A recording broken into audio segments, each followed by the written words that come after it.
First and foremost, I love being in a canoe. And being in a canoe is one of the great, I don't know if it's uniquely Canadian, but it certainly is a wonderful Canadian iconic moment.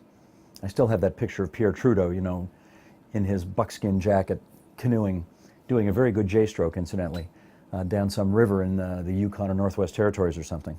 If you are a curious person about how the world works, this is a great job, because basically I get some of the most interesting people in the country, on the continent, frankly, coming to the studio every day, and I get to ask them questions about why they do what they do and why what they do makes the world a more interesting place. The best food I've ever eaten in my life, I will say to this day, is the food that you cook in a billy tin over a campfire in the middle of nowhere.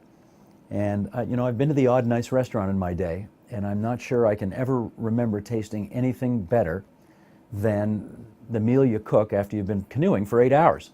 You know, you got a 50-pound pack on your back and you're 12 years old and you've got a mile portage ahead of you and most of it's uphill and you're swatting mosquitoes the whole time, and you're kind of encouraging others and being encouraged to get through it. I mean, those kinds of challenges which you don't experience in any other environment, not at home, not at school, not on vacation, it's unique to summer camp. You know, facing those challenges and overcoming those challenges, that whole thing will serve you well later in life regardless of what you do.